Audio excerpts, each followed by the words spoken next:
Les bases de l'islam avec Robert Spencer. Épisode 1. L'islamophobie. Je suis souvent accusé d'être un islamophobe, comme tous ceux qui alertent sur la réalité du djihad de la terreur. Dans le cauchemar d'un régime totalitaire futur, dans le roman de George Orwell 1984, une police secrète surveille les citoyens pour des crimes de pensée, contre l'État totalitaire. Un crime de pensée est une idée ou une attitude que les gouverneurs totalitaires considèrent comme politiquement incorrecte. L'islamophobie, généralement comprise comme étant une haine irrationnelle ou pathologique envers les musulmans ou l'islam, est le nom qui est donné de nos jours pour un crime de pensée, et un mouvement global fait la promotion pour l'intégrer dans la loi aujourd'hui.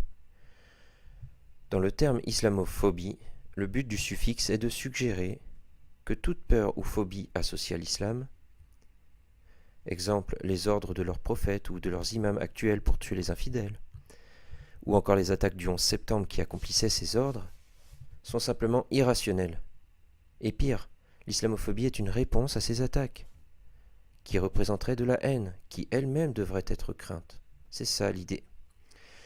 Toutefois, l'islam est différent du christianisme, de l'hindouisme, du judaïsme, des autres confessions qui ne sont pas des religions politiques. Les musulmans ne reconnaissent pas la séparation entre la religion et l'État. Et dans les textes et enseignements canoniques de l'islam décrit toutes les autres religions et l'absence de religion comme des croyances d'infidèles. De plus, l'islam aspire à établir un État islamique mondial, un califat qui imposerait partout la loi islamique sur tous les individus et qui criminaliserait les pensées critiques. C'est là que l'islamophobie entre en jeu. Abdur Rahman Muhammad est un ex-membre de l'Institut international de la pensée islamique. Il était présent lorsque le mot islamophobie a été créé, mais maintenant, il définit l'ensemble du concept d'islamophobie de cette manière.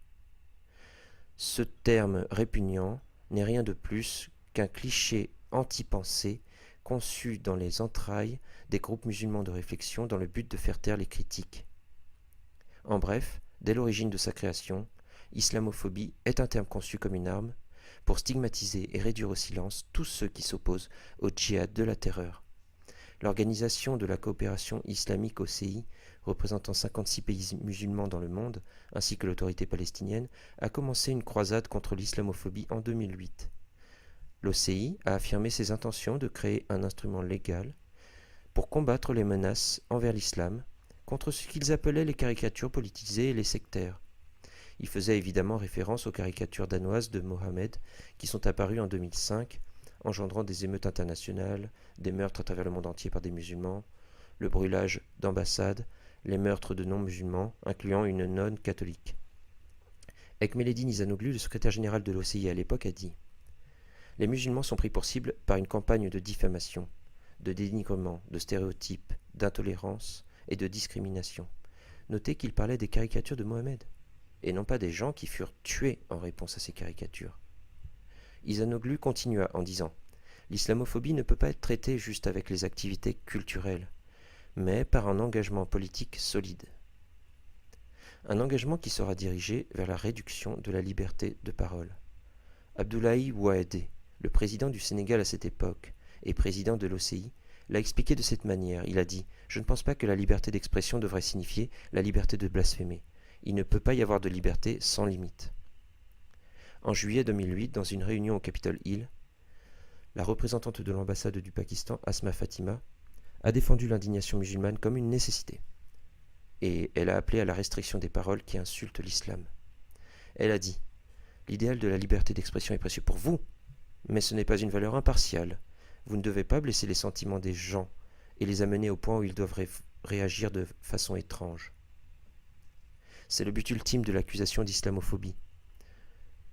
Stigmatiser, diaboliser, marginaliser, pour au final criminaliser les critiques de l'islam. Ainsi, les activités liées au djihad de la terreur pourront continuer sans entrave et sans opposition. L'accusation d'islamophobie est un outil précieux pour les alliés et les partisans du djihad terroriste, afin de censurer les ennemis de la terreur djihadiste.